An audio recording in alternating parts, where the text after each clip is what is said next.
heart-shaped house where love lives. Today we're at Bias Recording Studios, which is right outside Springfield, Virginia. We're also going to be spending time with the crazy guys, Don and Mike of WAVA's Morning Zoo. We'll be right back with the Bias Recording Studios segment, but first, let's do the opening theme.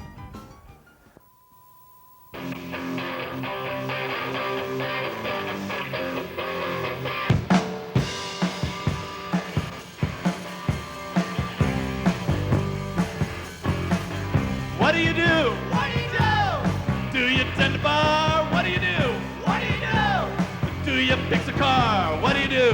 What do you do? Fly in a balloon? What do you do? What do you do? Do you draw cartoons?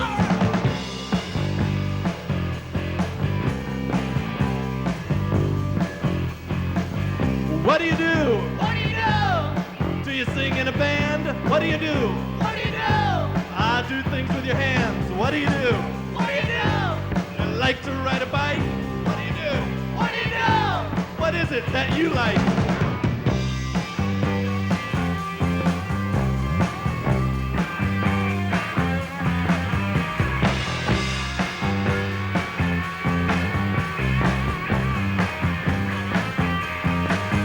What do you do?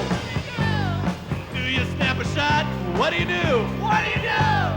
Cook until you drop? What do you do? What do you do? Like to collect stamps? What do you do? What do you do? Or is it insects or ants? Hey! What do you do? You like to watch TV? What do you do? What do you do? And will you turn on me? I mean the TV show. Turn on the TV show.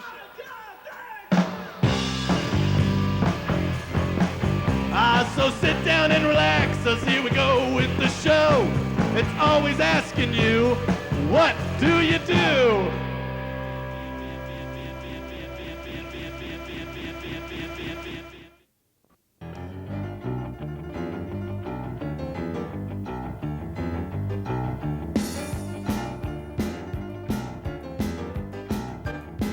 Well, there's a place up ahead near the fork in the road. Every little boy can find what he's looking for. That little heart-shaped house where love lives. It's not so much a place to stay as a place to entertain. But when you've been there once, you only want to come again. That little heart-shaped house where love lives, yeah. Go ahead and show your face. Yeah, go ahead and try your hand. Well, it's the perfect meeting place between a woman and a man. Well, we're inside the control room of Bias Recording Studios interviewing Jim Robeson. Jim, thanks a lot for talking to What Do You Do today? Thanks. Thanks for coming. I know it's already been a long day for you, and you got many more hours of recording and engineering to do. The architecture in this building is amazing. Tell me a little bit about that. The ISO room, the drum booth, just the rhythm room and the piano. Underneath, first off, the building's on this big slab of concrete, and underneath that there are components that sit, they all touch, but there's rubber and some other soundboard things that sit there, and then we poured concrete where we knew where the piano was going to be, so there's a separate slab for the piano sits on, so that if when the dump trucks roll over there and hit that hump, it doesn't get transmitted into the piano mics. If the bass and the drummer sits in there, and it floats too, so when he's really rocking, the kick drum isn't vibrating a mic stand 2 feet away. It's amazing. You can stand out there, and the slot's only about that far away, and you can stand there and jump in the drum booth or on the piano thing and not feel it, across that. Wow. So and you don't get that low-end transmission of things that will cause you problems in recording. Was this studio made specifically for a recording studio, this building? This building used to be a 4-track studio with a pressing plant in the back. How many years ago was that? We moved in here in 1980. We opened up May of 80, but it took us, I believe, about a year. I had just come to Bias just a little bit prior to moving in here. What's the difference between an engineer and a producer? There's a big difference. There's a lot of producers that aren't engineers, and there's a lot of engineers that aren't producing. The engineer, just the basic engineer, is to get it to tape and not be really creative. I mean, just make sure that it gets to tape without distortion and it sounds like it does at the source. Unless you're going for a certain sound, like there is a certain sound you like, and you want to try to make that snare drum sound that way before it even goes to tape. You do that. Then the producer, there's a wide range where the producer can just walk in, and the producer just producing the session, make sure everybody stays within the budget and that everything's in tune, and tempo-wise, nobody's playing in front of or behind the beat of thing. A producer can also be the one that selects the songs, goes to the rehearsals prior to coming to the studio, making sure everything's worked out. Producers should keep things, try to have a handle on the budget, trying to bring in the project under budget or at budget, and with a highly polished, where he can walk out to a record company. It's the other job of the producer. He actually hand carries this to this A&R man, which is who at the record company who you want to hear the record. Right. You do both, don't you? Mm-hmm. Because we all do hear advice. Everybody does. I'm sure people call you up and say, let's record a song, and it's a 3-minute song. Maybe they expect that it's only going to take 3 minutes. Well, we get a lot of those calls. It's only 3. Why is it taking more than an hour to do? Yeah. It gets real involved because what we'll be doing today is we record to a multi-track, 24 tracks, and we have to get everything right there on the bass. We're doing a rhythm section thing today, so we got to make sure the drummer and the bass player and the piano and the guitar player are all real good. And once we do that, we come through this console here, from the mics to the console to the machine, and we cut it to the multi-track. If there's anything wrong at any point, we can go back and fix just one note or a whole phrase at a time. And say like the bass player messes up, we can fix that one note that he hit wrong. So you're like that. You're a 24-track analog recording studio. Right. And so basically you can record 5 tracks at a time, 20 tracks at a time? Any amount up to 24 at a time. Your group, The Chasers, is going to record today for us. What are you going to work on? Oh, we're going to do rhythm tracks for, this is a project, and hopefully, like I think everybody else that records, hopefully something will come from it. But we're going to be real critical and get a good, just one rhythm track today for one song, which is going to have good drums, bass, guitar, and piano on it, just for rhythm tracks.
I'm sure a lot of people watching probably are like real eager, salivating to do something like you do. Is it a real hard market to be an engineer?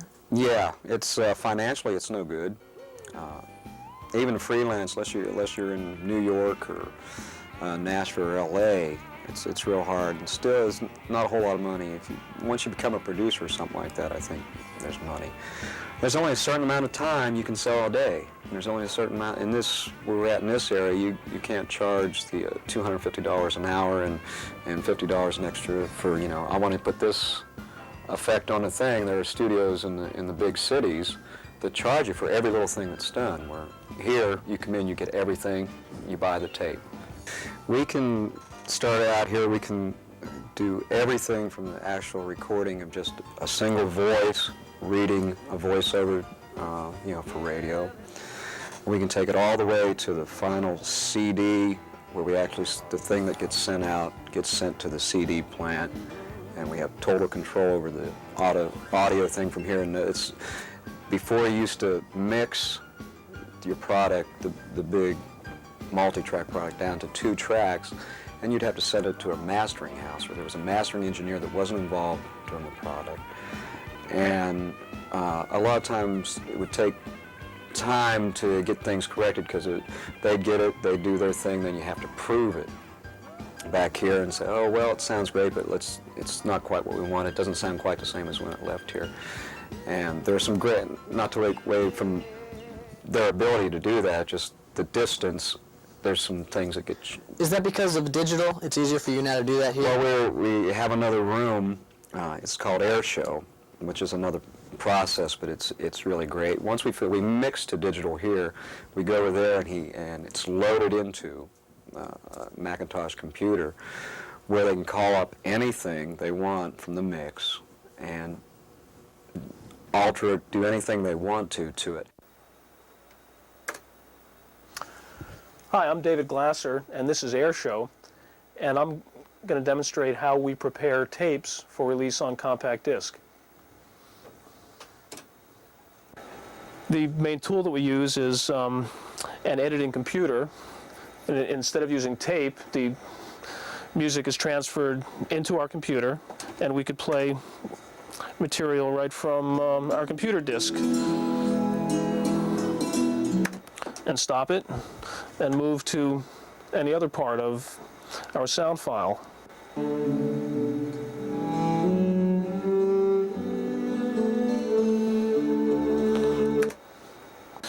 You couldn't do this to the extent that we're doing this 3 years ago. It would have been impossible. And the technology is constantly changing. What I have in here is a drum track that consists of about a 3-second recording of a drum set, and it's divided into little pieces like this, and this, and this, and this, and I could paste all those little pieces together and create a whole new drum rhythm out of that. And we could do that with drums, we could do that with symphonic music or with country music or anything that you want. And that's how some songs get pieced together for the final product. So if I go like that and I mark that. Once the material is in the computer, we could do all kinds of stuff with it. Are you just pulling different sections out? I'm zooming in. Wow, that's really cool.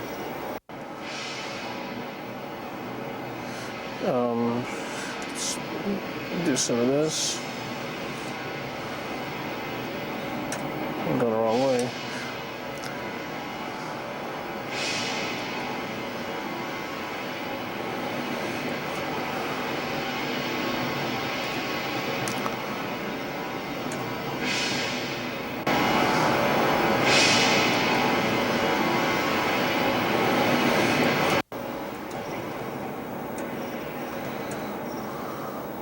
Now we're looking at, that's 2 frames, that's one frame. And once they get all pieced together, we've got a completed record project.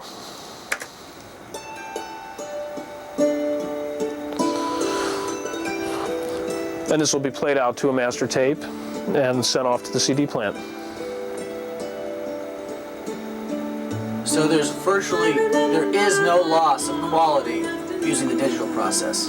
No loss of quality with the digital process, and once the material is recorded to digital, it stays digital until it comes out of the customer's speakers when they're listening back to their CD. The tape that the compact discs are made from is it's essentially a videotape that has the digital audio recorded onto where the video would normally go. And this is a project about an hour long, and this is the required standard for compact disc mastering. Well, it's been a great day here at Bias Recording Studios. Jim Robeson is doing the final mix down right now of what we've recorded. We're going to go over to WAVA in just a moment. Enjoy the rest of the show.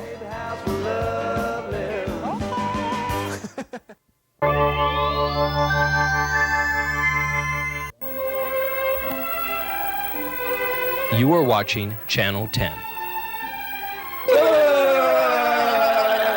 That makes two of us.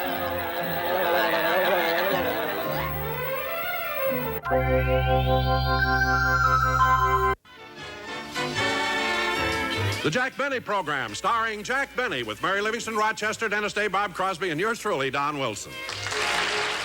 Around Dodge City and in the territory on West, there's just one way to handle the killers and the spoilers, and that's with a U.S. Marshal and the smell of gun smoke. Dadgummit, anyway, sometimes I wished I wasn't so old-fard handsome. Handsome? Yeah.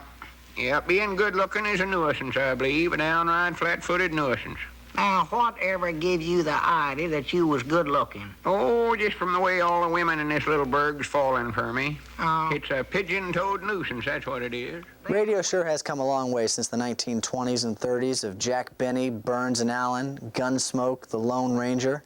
Today we talked to WAVA's Morning Zoo, Don and Mike, producer Frank Murphy. We even caught up with their news guy, Dave Schreiber. WAVA. Hey! Good morning, DC. Start your day. Get it up, WAVA. Good morning, DC. How about you? Get it on with the Morning Zoo.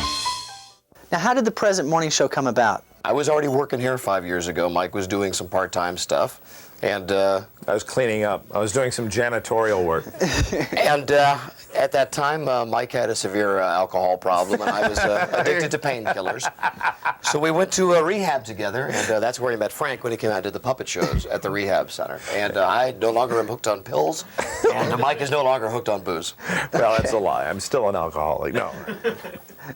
You guys have been together with the morning show. A few of the other people have changed around a little bit. Question, I know you have a producer. Who comes up with these routines, these gags that you do? They're just, well, all right, me. All right, Okay. it's all me.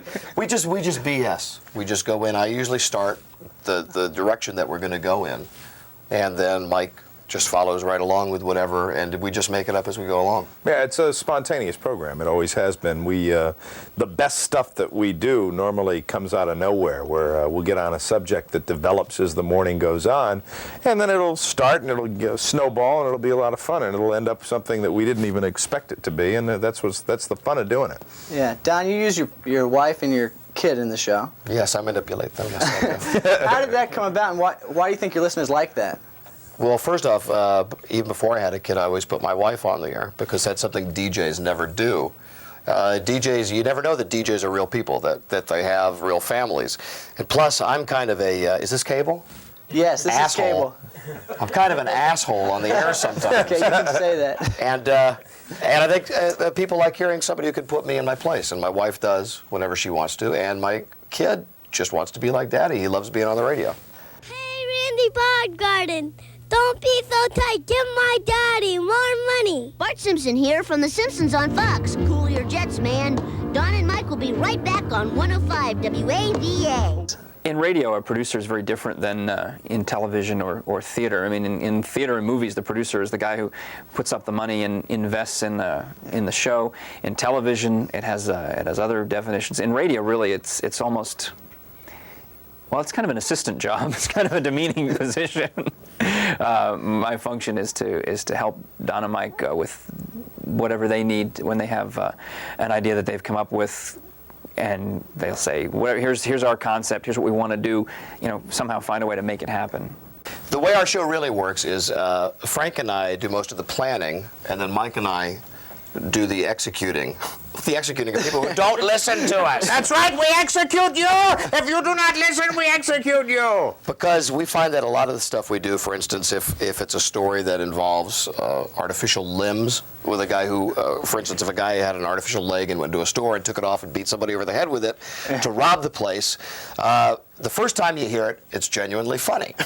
Right. At least to me. The second time, it's not quite so funny.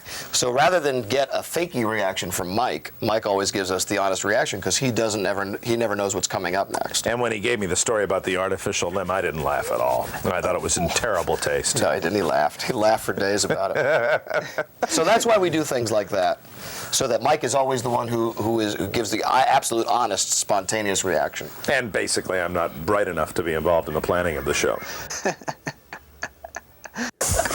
That was a joke. Yes, you can laugh at that. Thank you. See all these nervous people go, oh my goodness. What are they saying?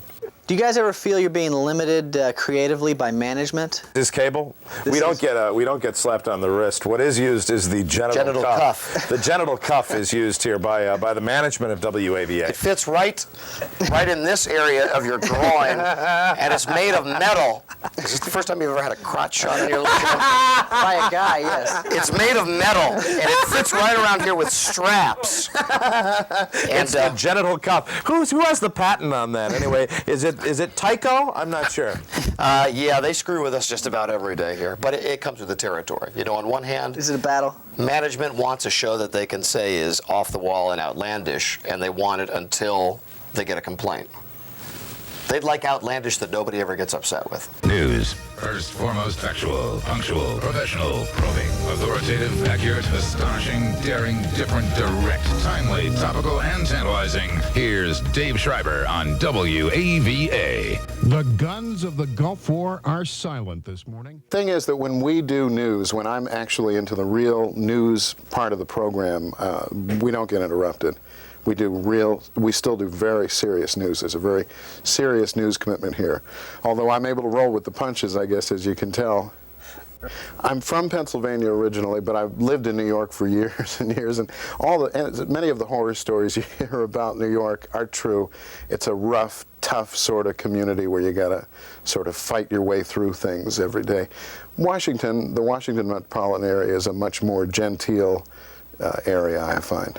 Would you say conservative? And a bit more conservative, yeah. Okay. It was kind of a fluky sort of thing, but I was interviewing the producer of One Life to Live a couple of years ago for the network. And at the end of the interview, he calls me back. He says, "Young man, come back in here if you would." And I said, "Well, what is it?" He said, "I think I have a part for you on the show." And I figured that was just a lot of talk. And about a week later, I get a phone call and a script arrives in the mail, a big, huge script. I had like 2 days to learn my lines. I had a lot of lines. I was in quite a few scenes. I played the part of a talent agent, a sleazy talent agent. I'd like to do something like that again. It was fun. Was that typecasting? Oh, gosh. Yeah, kind of, sort of. It wasn't hard to play the part, really. Hi, this is Penn and Teller, and I never listen to Don Geronimo and Mike O'Meara, the Morning Zoo on 105 WAVA. Tell me a little bit about radio, more in the serious vein. What do you think's happened? Where is it going? What worries me about radio... You're going to get the real answer here today. What worries me about radio, and I'll tell you really seriously, is that there's just too much conformity. That program directors, general managers, people in the management end of radio seem to all be following each other. They're lemmings. They're lemmings, and it just doesn't seem to... The creativity is dying because everybody's doing what they think the other guy's doing because they think that's successful, and it's lousy. Radio stations are so worried about offending people that most stations, the disc jockeys don't talk anymore. They just read cards. They all play the same records, just in a different order. I mean, I myself can hear Mariah Carey and MC Hammer only so much, and that's all I get on every radio station now. And that's why we sometimes don't mix with our station real well, because we'll be doing all talk that sometimes appeals to somebody who's over the age of 30 who could give a rat's ass about Mariah Carey, but then the rest of our station is based on that. So sometimes the two do not quite merge together. So the morning show sounds different sometimes because of that, music-wise. Yeah. Or lack of music-wise. Lack of music-wise. Yeah. Right. Mike, any chance you can do some voices for us? Oh, hey, come on, Mike, put on a show for us, Mike. Well, who would you like to hear? The latest, I like to do what I'm doing at the moment because we sort of circulate what we're doing. And the current character, last nightly news for tonight, I'm Tom Brokaw, Nightly News from Saudi Arabia, reporting live. This is Tom Brokaw, NBC Nightly News. Thank you very much. Let's go back to James Pauly in New York. That's beautiful. That's great. Please, thank you. Thank you very much. Thanks. You guys watch a lot of TV. What time do you go to bed? Well, see, we sleep in shifts. I don't know how he does it. I take a nap in the afternoon. I stay up till about 10 at night. I don't at all. It's just constant drinking. It's basically, I've been up for a good 72 hours right now as we speak. Can't you tell by looking at the eyes? You see, right there? Yeah. Are we well lighted here? I hope so. There's never enough light. Yeah, 72 hours. I'm bushed. Do you ever get tired of being up every morning? I mean, getting yourself pumped to be real loud? No, because it's fun. It's genuinely fun coming in and doing the show. It really is. We probably couldn't do it if we did. Before I worked with Mike, I did the afternoon show here. Right. And what's tough is when you come in and you have to deal with all the programming types around here. If we had to come in every day and see these guys and talk to them about the show before we went and did it, we wouldn't be able to. But being as we come in fresh from home, we just come in and we do it and then we deal with it. The nicest thing about being on first thing in the morning is that you can talk about everything first, and you're first with all the news, first with the information and TV watching, and that's what makes it fun.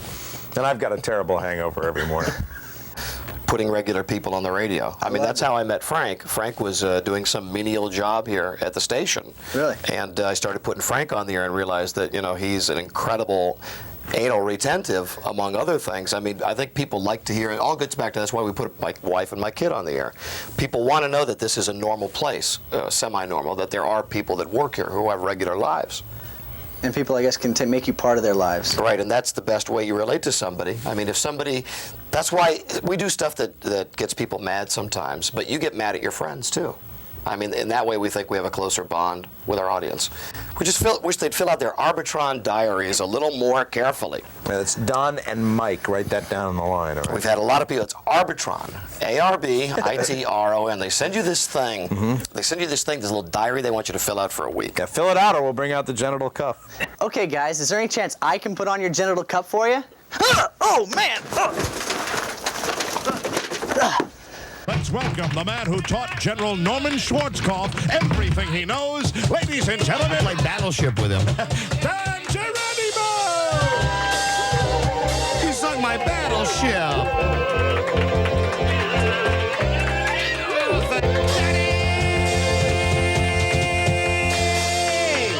Hey, Daddy! Hey, Daddy! And now, would you please welcome a man who just has so little compression on his microphone. Mr. Mike O'Mara. Thank you. Good morning from Don and Mike.